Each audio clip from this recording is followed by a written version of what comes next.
Hey everyone, Erick Stakelbeck here at the CUFI Summit. We are at the Washington Convention Center. If it looks a bit empty in here right now, it's because our thousands of attendees and CUFI members are at Capitol Hill, not far from where I'm standing right now, and they are meeting with their elected representatives. That shows the power of CUFI. We have an audience with senators, with congressmen, making a difference not only for Israel, but for America and for you.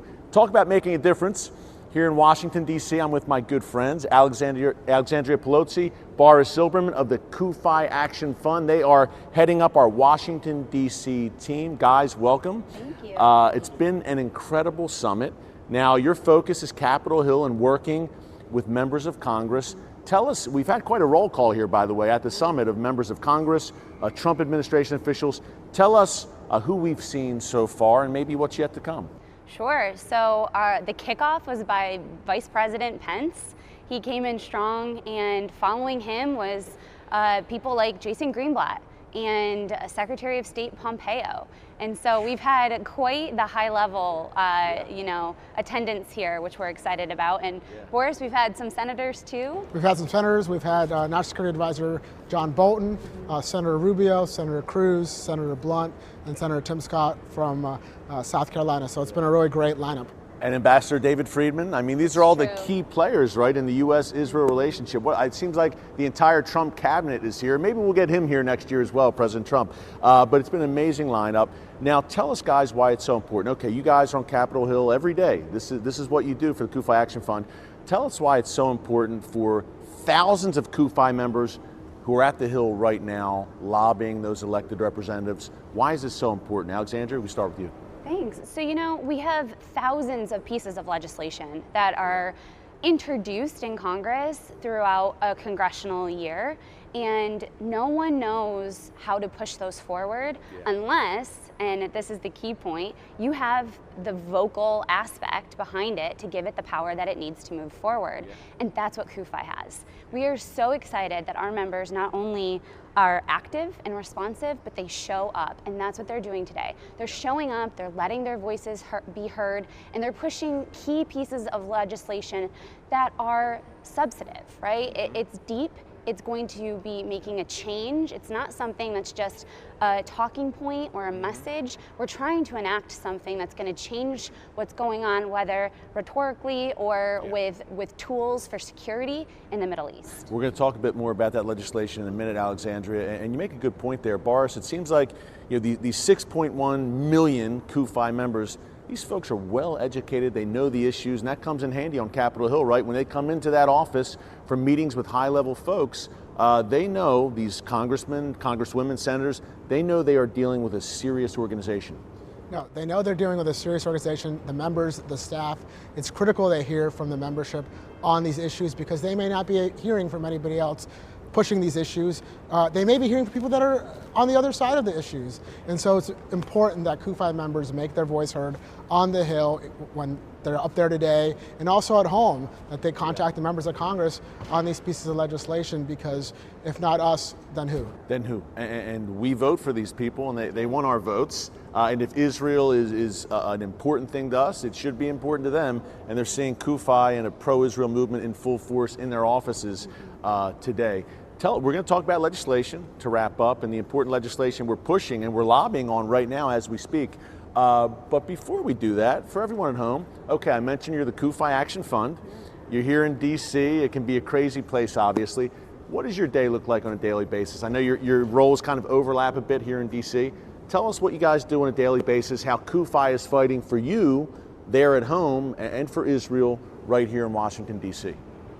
Look, so we're meeting with members, meeting with staff, dealing with administration, State Department, Department of Defense, the White House, and the broader policy community, the diplomatic corps, figuring out what's going on in the region, what's happening on the Hill, and where CUFI can bring pressure to bear on issues to make sure that the U.S.-Israel relationship is the strongest that it can be, and that Israel is safe and secure, and that Israel's enemies are really countered, and whether that's in Israel, whether it's in Syria, whether that's in other places around the world where there's a threat to Israel and the Jewish people, that CUFI members have the opportunity to really make their voices heard on impactful legislation. Right here in the most important, pivotal city in the world when it comes to from a political sense. Right, and we have the honor to represent CUFI here in Washington, D.C. It's the hub of where everything's going on and conversation starts. And for us, I love that scripture in the Bible that talks about every individual is an ambassador for Christ, and we get to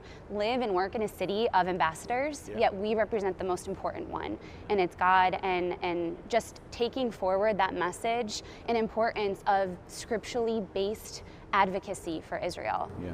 And you know, all three of us are based here in the Washington, D.C. area. We live here, the three of us. So we know the importance, we know how the city operates, and it's a big deal to have people who are so familiar in Boris and Alexandria. They know the ins and outs of Capitol Hill, of the White House, the State Department. So important. You're not coming in here as novices. You've been living and breathing this stuff for years. Speaking of which, before we go, look, people don't probably want to know what we are advocating for right now here at Christians United for Israel, right here on Capitol Hill, a few miles from where we're standing right now. Okay, I'm going to kind of float out three pieces of legislation, and I want you guys to break it down for us and tell us why it's so important. Sure. Okay, number one, the AntiSemitism Awareness Act, and feel free to jump in. Yeah, sure. So this bill is extremely timely. Pastor Hagee highlighted it in a recent op-ed and said that this is the baseline. It's the litmus test for everything, because what this bill does is it creates a universal definition of anti-Semitism.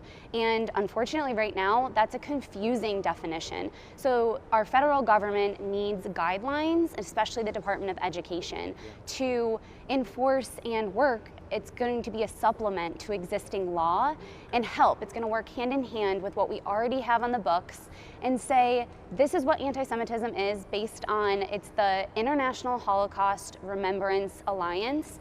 And their definition, and the State Department has already adopted this.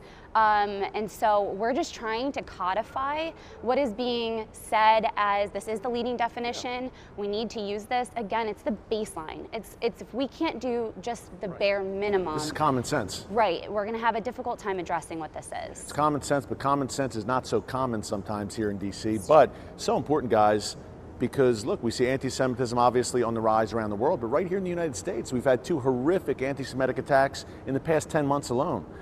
In Pittsburgh and San Diego. So, and this addresses college campuses.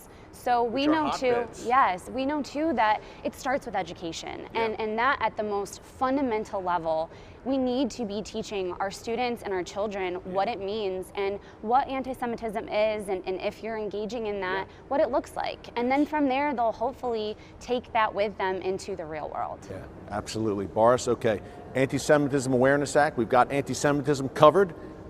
Speaking of anti-Semitism, one of the biggest purveyors of it in the world, in a violent sense as well, Hezbollah. I think they're the world's most dangerous terrorist organization. They're really a terrorist army, folks. What are we doing about Hezbollah on Capitol Hill? So there's a bipartisan bill in the House and Senate that goes after kind of conditions U.S. funding to the Lebanese armed forces. The U.S. Since about 2005 has been helping fund the Lebanese armed forces, about $2.5 billion since then.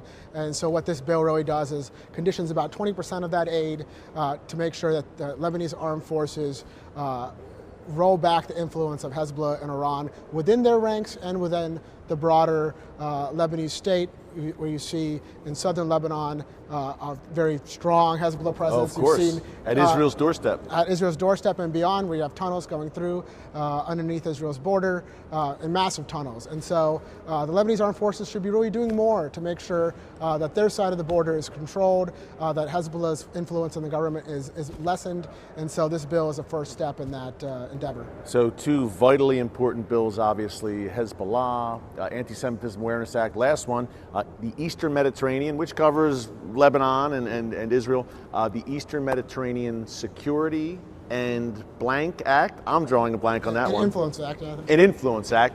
Tell us about that. That's the third and final piece of legislation that we're lobbying on here right now in Washington, D.C., in Capitol Hill. Yeah, so a very vital piece of legislation and not necessarily unlinked from the Lebanon piece. So as we've seen over the past several years, Turkey, Russia, Iran has had a growing influence in the Eastern Med. And so what do you do about that? What's the counter coalition for that? And this bill looks to solidify that coalition between the US, Israel, Cyprus, and Greece. It does so through energy. Energy is a vital part of the Eastern Mediterranean landscape, what's happening in the sea there. Yeah, so, Israel natural gas finds there in the Mediterranean, which are disputed by Lebanon and others. Exactly, and so this builds a US, Cypriot, Greek, Israeli energy center in the Eastern Mediterranean to focus on that. It increases military assistance and training with Greece and Cyprus and brings Israel into the fold on those issues, and also doubles down on the fact that Turkey should not be able to receive US F-35s if they receive S-400s from Russia. So again, it's a very timely and regional piece that is kind of a really smart piece of legislation to build out Israel's alliances and America's alliances in a really critical part of the world. You know, we could do a whole other show or interview about the Turkey threat. Just to close, guys, to tell people and to just let people know about the power of CUFI here. Look, the embassy moved to Jerusalem. President Trump recognized the sovereignty of Israel over the Golan Heights. The Human Shields Act last summer. All of this legislation passed. CUFI has lobbied on bill after bill, made our presence felt in the White House, in the Capitol, in the halls of power. So we're making a difference, and you guys are the tip of the spear here in Washington, D.C. As we go real quick, highlight of the summit, what are you looking forward to the most? What's been most impactful for you so far? For me, it's just seeing all of our people here. Yeah. It's so exciting. It's Boris and I representing CUFI really on Capitol Hill. And so when we see in massive loads, just our people show up, that's meaningful, and there's power behind it, and that's what we're really excited. Yeah, and Boris, this is your first year as a member of the team, official member of the summit. First summit, what are you thinking? It's great to see the cavalry arrive, as Alexandria said. We're up here every day slogging it out. But when you have thousands of committed pro-Israel advocates coming to the Hill, contacting the members of Congress from home, it's really key because it's one thing when we're going up there, but it's another thing when people from back home are contacting the members of Congress and saying this is important to them. So it's heartening to see the cavalry arrive. Yeah. Boris, thank you, my friend. Alexandria, thank you so much. Alexandria Paolozzi, Boris Zilberman, doing great work on Capitol, and we are behind you. Everyone watching at home is behind you. God bless you. Don't miss it. More to come here on Facebook Live. We will see you very soon from the Washington Convention Center CUFI Summit. Stick around.